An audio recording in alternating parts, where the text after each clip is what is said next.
and welcome to The Lord of the Rings, A Writer's Journey, a special sidecast of Mythmakers where we take a deep dive from a writer's perspective into The Lord of the Rings. My name is Julia Golding. I'm a Tolkien enthusiast and also an author. And today we have reached Chapter 2, The Shadow of the Past. So the first thing to say about this is hold on to your hats, because this chapter is chock full of really essential sayings and information that's going to set us up for the rest of the journey. But let's just have a little think about the chapter title before we go on, because it is very appropriate.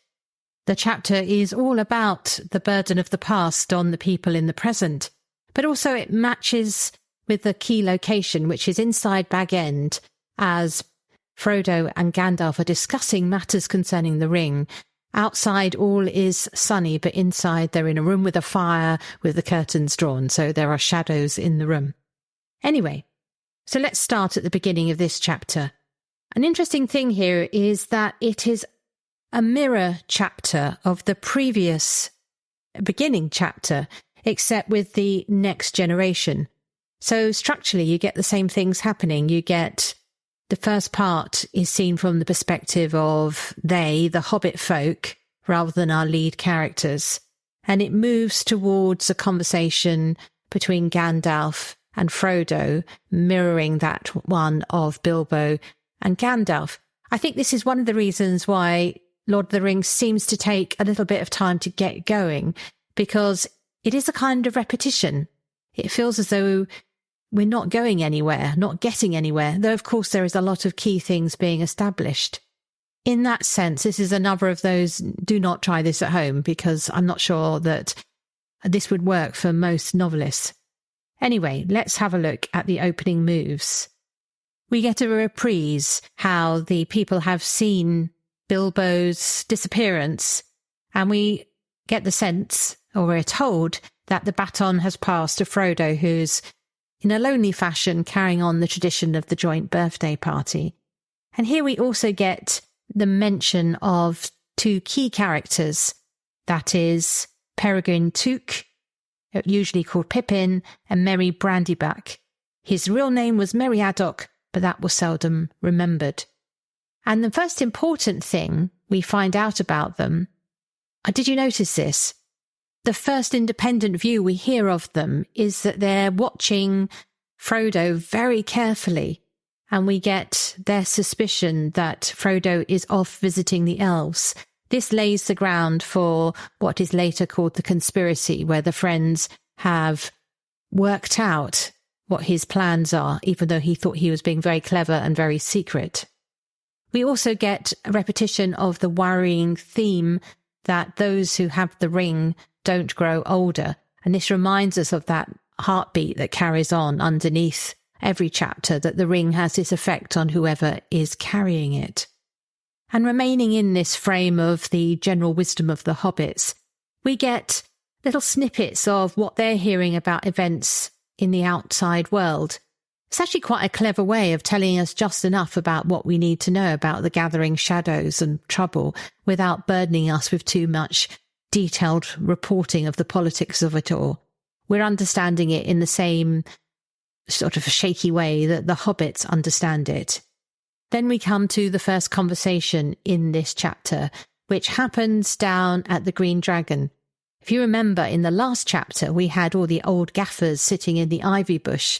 The Green Dragon is obviously the happening place, because this is where the younger generation is having their conversation, including the sons of a couple of the characters who were present in the ivy bush, notably Sam Gamgee, and the younger Miller, Sandyman.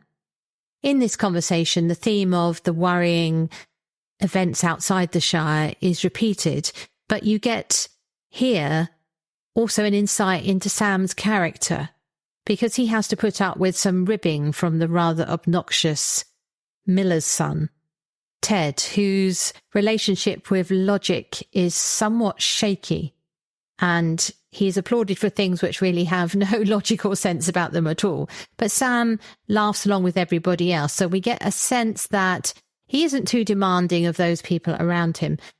But we also have the setup here that Sam is ripe for adventure. He is the one who mentions dragons. He is the one who mentions elves. And he has this strange moment, this poetic moment where he chants about how they're sailing, sailing, sailing away. We can see that he has this longing for things that are outside the Shire, even though on paper he's the most stay-at-home hobbit of them all, being a Gamgee, close to the earth and his potatoes. Another part of this conversation which I enjoy is the fact that there are stories here that we never actually get to the bottom of. There are rumours, in fact Sam is the one telling us, about giants who are seen walking on the moors, like elm trees, which leads to one of Ted Sandeman's nonsensical responses saying that there are no elm trees, so therefore it didn't exist. But it does foreshadow the Ents, but we never go back to that. Sam never says, oh yes, that must have been what I saw or what my relatives saw. So it's just left out there, gesturing to a bigger world which we can never grasp. And this sense of the world beyond the borders, Tolkien points out that a lot of the Shire maps have just white space beyond their borders. The world beyond their borders is something we're never going to get to the bottom of. It all adds to the sense of verisimilitude about Middle-earth, that it's bigger than any of us can understand. We then get a bridging passage about the length of time that Gandalf has been away. It actually takes quite a bit of reading to understand it, because it seems to sort of circle back on itself. It says just about that time Gandalf reappeared. Then he said 3 years after the party. Then he's been popping back and forth. The best way of actually working when this reappearance of Gandalf happens is to pin it to Sam's conversation down the pub, because it specifically said that he comes on the same night that Sam is walking home from that Green Dragon conversation. So it puts it in Frodo's 50th year, because that's stated earlier. Anyway, we've got Gandalf arriving, and then they go to bed. The next morning, their conversation is where the mirroring is most apparent, because the two of them are sitting alone by an open window enjoying the comforts of Bag End. But there's some important differences. We're appreciating the autumnal feel of the conversation between Bilbo and Gandalf. Here, we are in the green of spring, and everything is just beginning to wake up. And Gandalf is having spring thoughts as well, so the whole mood is upbeat, even though there is a fire in the grate, which means it's not that warm. But you've got the sounds of Sam outside going about the garden. And anyone who has a garden in England knows that certainly April and May, the garden suddenly wakes up and gets turbocharged. And there is a lot of gardening to be done at that period. So this conversation is the one which I was referring to, which is absolutely stuffed full of key information. But it is also a massive slab of retelling or backstory presented to us. Doing backstory like this is really difficult. So how does Tolkien carry it off so that we don't just feel we're reading some kind of extended prologue? Well, there are several features here which might be useful to draw out. One is that you have to make it matter. What is being told isn't just an account of the ages. It's absolutely essential, and we know this from how Frodo is reacting, that Frodo understands the gravity of the situation he finds himself in. In fact, half of the conversation is really a big build-up to the revelation that Sauron has heard of the Shire and the family of Baggins. But that's kind of buried a bit later. The other thing Gandalf does in his account is he does keep it relatively brief. It is a large amount of information, but as he moves through the information, he keeps going. There's a real sense of momentum. And then the other very important part to keep this as a lively discussion is Frodo is sitting there basically being us, asking the questions we would want to ask, reacting, responding. So it's a give and take. It's a dramatized scene, not just a solid slab of information for us to take in. And the final thing to point out is that the style of narrative changes when Gandalf reaches perhaps the most interesting element of it psychologically, and certainly for when we meet Gollum later in the book. He stops the account of Tale of the Ages and he turns it into a dramatized scene. He says what he thinks Smeagol says. He says what he thinks Deagle says. We can picture it. So it's a storyteller's technique. He's changed it up on us so that we are entertained whilst we're listening to something very important. And I would just say that this is a section which gets richer every time you go back to reading Lord of the Rings, because you understand more about it and you see more levels in what's going on here, foreshadowing things that happen later or referring to earlier events. On that note, very early on in his explanation of the rings, Gandalf mentions the elven smiths of Eregion. Now, Eregion, we are actually going to go to a bit later when the Fellowship get travelling. They also call it Hollin. And if you're looking for it on your map from the book, just look for Moria. It's outside the doors of Moria on the west side. He doesn't go into great detail here, but if you're trying to link the events of Lord of the Rings to the Silmarillion or the Rings of Power series on Amazon, the smiths that make the rings are living with Celebrimbor, who is the master smith. He's the one who makes the 3 great elven rings. And it's that character who is the leader of the land of Eregion at this time when the rings were made. And this is one of those little comments which will enrich our understanding of later journeys of the Fellowship, and also when they're reading the Doors of Moria, that name will come up. And if you have a long, good memory, you can then connect it back to the making of the rings back in this section. We also get another early mention here of Saruman. And this is before Gandalf has been trapped in Isengard. But already he is distrusting his superior, the leader of the White Council. He is going his own way and fortunately hasn't mentioned anything about his suspicions about the ring at this point, which does give Frodo a little bit of a breathing space, as we shall see. This section could be subtitled, What's at Stake? So we know there's a lot at stake for the wider world because the ring is so powerful. But what's at stake for Frodo personally? And here we get a clear explanation of the bad effects of the ring and how it affects different people in different ways. And it's done through a discussion of what effect it had on Bilbo. And here we have a nice echo of the first chapter, because Gandalf says of hobbits that they're as soft as butter and tough as tree roots. And one of the symptoms that Bilbo reported, which made him decide to leave the Shire, was he felt like butter spread over too much bread. So we got this image of butter, which of course fits with the agrarian trencherman hobbit. And here it's used again. We also get the repetition of the litany of hobbit names that we had 3 times in the previous chapter in a slightly truncated form. But this time, the list of names is given by Gandalf, and we get the reversed point of view. This is Gandalf's view of the hobbits. We've heard a lot about what the hobbits think about him. And here he says he thinks about the hobbits as charming, absurd, helpless hobbits, which of course the majority are, but it's very important that some of them, they may be charming, they can be absurd, looking at you, Pippin, but they are certainly not helpless. They become the movers and shakers of what is to be the big confrontation to come. And then the other subheading for this chapter is, what's the motive of the adversary?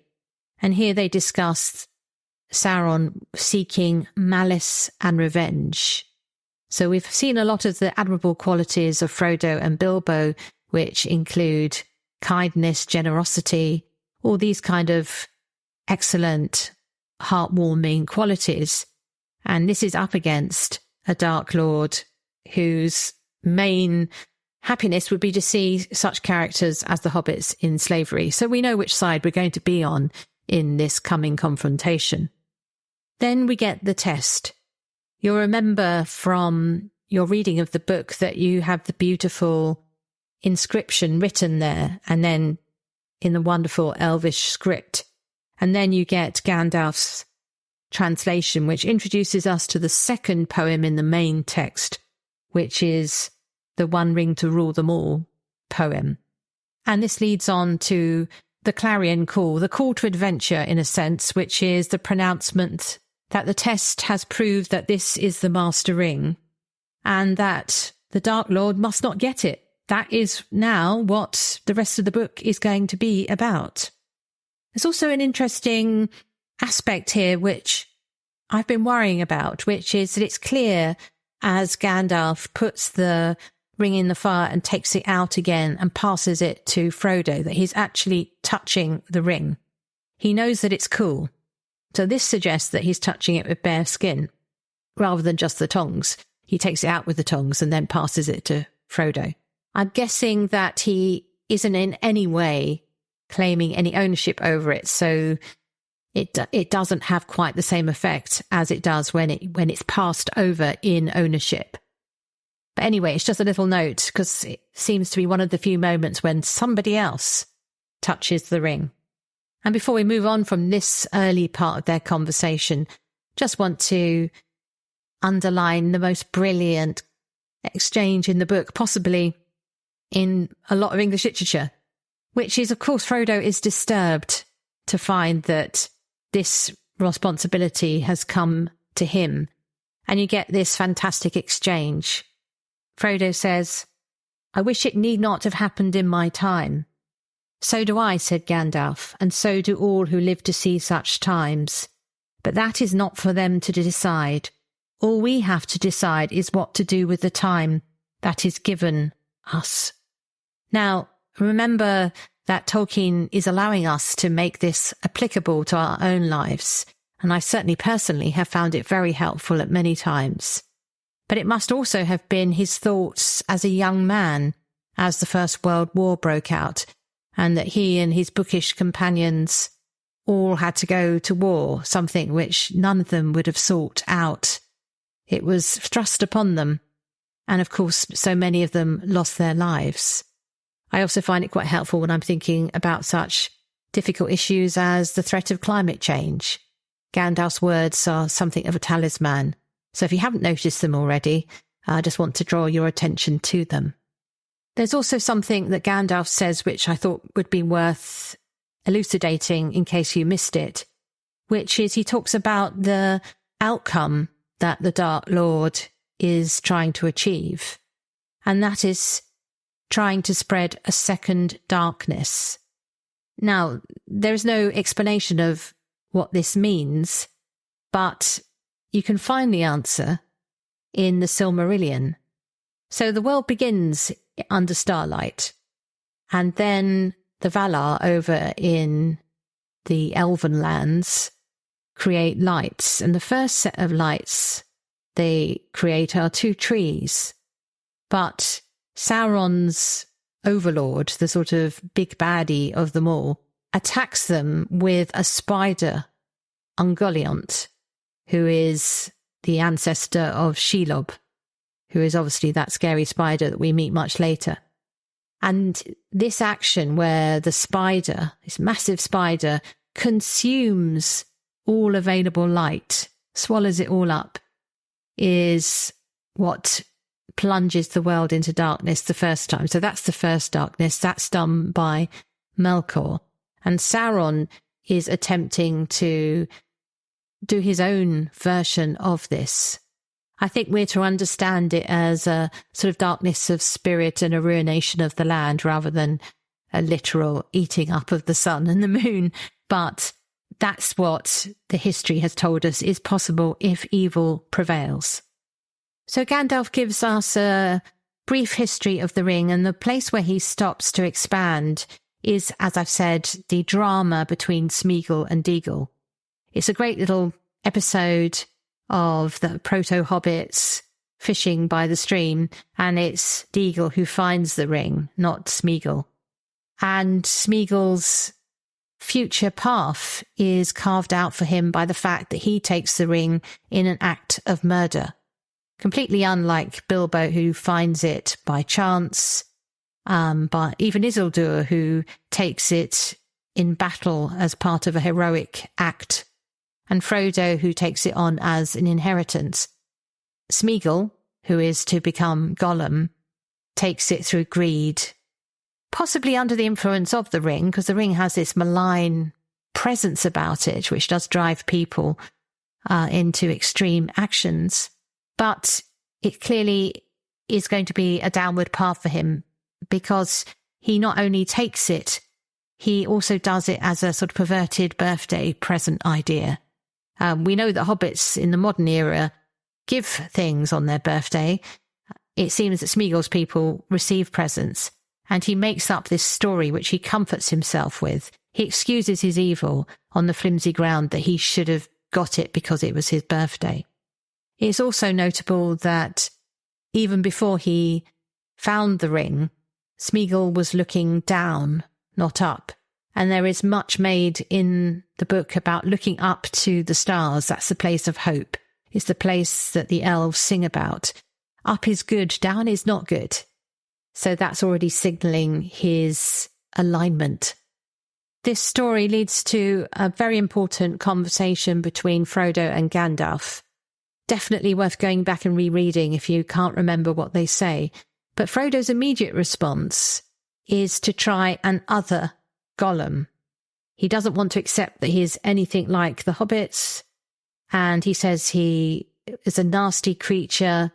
He basically wants to disown him as having anything to do with hobbits. And Gandalf is really, really interesting here. He is, in his conversation, he is teaching Frodo to pity Gollum, and this characteristic is so important. Dipping back into Gandalf's past, some of the few mentions we have of him in his existence before he came to Middle-earth is that he is sitting with the Valar Nienna, who teaches him pity. So he has learnt pity from the very top.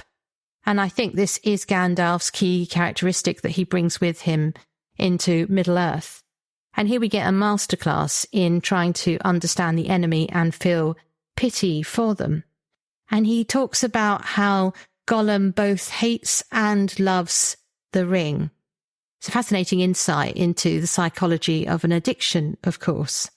There is one comment here, though, that I'm pondering, which is Gollum wasn't talking to Gandalf, and Gandalf said he was forced to put the fear of fire in him. Do we think that Gandalf would have threatened him with some form of torture? I remember I was really shocked in watching the Peter Jackson version of the film when Faramir's men basically rough up Gollum, which seemed very not at all the spirit of Faramir. Are we to understand that Gandalf did this? I don't know. I think it's probably more like Gandalf did with Bilbo, that he exposed something of his true nature. He says when he's confronting the Balrog that he's the servant of the secret fire. So perhaps he is referring to the fact that he unmasked his true power to Gollum, and Gollum reacts to whoever is the most powerful in the room. So perhaps it's that. I don't know, but that's one little comment which I've wrestled with and haven't got a very good answer for. This moves the conversation on to the discussion of why the ring has come to Frodo. And this is one of those places where we get the closest to the sense of some kind of divine providence happening in Lord of the Rings. Tolkien actually says in his letters that he went back through and took out any overt references to, religion and that kind of thing. He doesn't need it. But he does here gesture through Gandalf to the idea of Frodo being meant to have the ring, and that there are forces of good and forces of evil at play. And it's the battle between those two that Frodo is caught up in. There is actually a reference to gods or demigods in Lord of the Rings, but they're quite hidden. I noticed recently that when the Oliphaunt or the Mumakil flees the attack and is stampeding towards Frodo, Sam, and Faramir's men, the men of Gondor appeal to the Valar to save them. This is the closest thing to a prayer, I think, that I've come across in Lord of the Rings. This section also establishes the ring as a character in its own right. It's got a will. It leaves Gollum. It is trying to get back to its master. Going back to the film versions, I think the idea of the whispering ring that you get in the film versions actually helps bring this out, but you have to look for those mentions in the text, and then you also see it by the influence it has on others in the story. It's good too, I think, in this conversation to increase our interest in it, and also the sense of tension, in that there is a bit of testiness going on between Frodo and Gandalf. Frodo is actually quite cross. He didn't want this to happen to him, and he does snap back at Gandalf, and Gandalf snaps back at him. But you sense that this isn't because they are in any way not fond of each other. It's because they are both scared, and they are both ill at ease. They've just discovered they've got the most powerful artifact in their world in that room, and they're trying to work out what to do with it. Gandalf no doubt feels terrible that Frodo has been put in this situation, and Frodo feels terrible too, because he realizes that it's going to have an impact on himself and everybody in the Shire. So that sense that they aren't just talking calmly about it, but they are being a bit rude to each other, gives us a sense just how important, how much this matters. So we pass through two other important moments before we get the big reveal. One is the mention of Aragorn as the tracker who actually found Gollum, and the other is Gandalf admitting that he made a mistake by not following up when he should have done. But that is all paled into insignificance by him saying that Gollum has revealed the existence of the Shire and the existence of Bilbo Baggins and the family of the Baggins to the Dark Lord. This leads to poor old Frodo saying, quite understandably, it's a pity that Bilbo didn't polish off or didn't kill Gollum when he had the opportunity. And this is the second most important thing that Gandalf says in this chapter, the thing that resonates through the whole story. Pity. It was pity that stayed his hand. Pity and mercy not to strike without need. And this, of course, becomes completely essential, because it was Bilbo's pity who means that Gollum is there to actually help Frodo achieve the quest in the end. So look how the writer codes all of that in right at the beginning of his story, long before we understand what its significance is going to be. We also have the nice trail that Gandalf says he thinks Gollum still has a part to play. So look out for Gollum, he's saying. But that's not the end of the conversation. It has a really interesting ending, because three things happen quite quickly. One is Frodo, under challenge from Gandalf, tries to destroy the ring and discovers just what a grip it's got on him, which must be a horrible moment of realization. But then, after Gandalf's made him see that, he turns the tables on Gandalf by offering him the ring. And Gandalf's reaction shows just what a terrifying thing this is, because he knows that part of him would take it, and the part that would take it is pity. He would take it out of pity, but he knows the consequences well enough not to succumb to temptation. So he is the first of the important characters to pass the test of not taking the ring for himself, which becomes structurally a very important part of how the story is told. We're going to go on and we're going to see Galadriel passing a similar test, Boromir failing the test, but his brother Faramir will very nobly succeed, even though he's forfeiting potentially his own life by that decision. And of course there are others who will also face the same test. But then the story takes a couple of dramatic leaps. The first is Frodo surprising Gandalf by realising that he has to leave. And this takes Gandalf by surprise. This is where Frodo really is taking the initiative. He's not just a passenger in this journey. He's actually making the play by deciding he'll have to leave behind Bag End and the Shire. And then we suddenly get an insight into just how grim it could be, because Gandalf fears they're being listened to by a spy. That's basically what he's thinking here. And he hauls Sam Gamgee into the room through the window. We've had several mentions as the chapter has progressed of garden noises outside, and it's the silence that alerts Gandalf to the potential of an eavesdropper. Gandalf, it depends how you read this. Is Gandalf genuinely considering that perhaps in some way Sam Gamgee has been corrupted? Frodo doesn't think so. He knows Sam very well. I think it's fair to say that Gandalf is giving it serious consideration until he senses the reactions of Sam are honest and charming at the same time. He hasn't heard very much, he says. He just heard about an enemy and rings and Mr. Bilbo, sir, and dragons and a fiery mountain and elves. So basically he's heard everything, hasn't he? And I think it's that enthusiasm which makes Gandalf stand down from his code red response. This leads to the end of the chapter, which comes to the decision that Frodo is leaving the Shire and Sam is going with him. And it has a really good end, which sums up the mixed feelings of Sam. He says hooray and then bursts into tears. So what does a writer do we make of chapter 2? I think it shows us that Tolkien is clearly not a writer who is worried about spending a long time on backstory, but he has very clever techniques of making that backstory feel earned.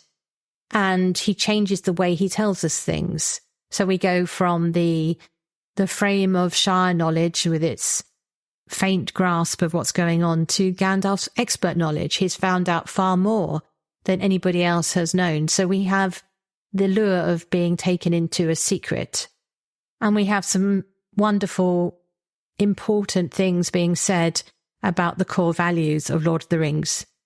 Is it taking too long to get started? Well, I guess if it was being written today, you would say that it is. Certainly not the current fashion for narration. I can imagine a present-day editor putting a great big red line through this and say, tell us on, show us this, don't tell us this.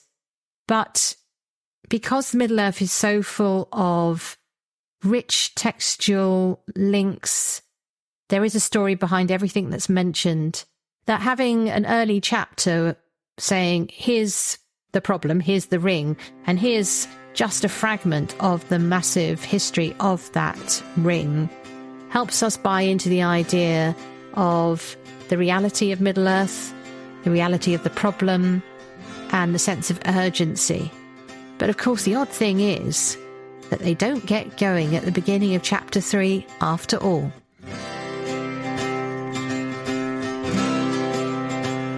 Thanks for listening to Mythmakers Podcast, brought to you by the Oxford Centre for Fantasy. Visit oxfordcenterforfantasy.org to join in the fun. Find out about our online courses, in-person stays in Oxford, plus visit our shop for great gifts. Tell a friend and subscribe wherever you find your favourite podcasts worldwide.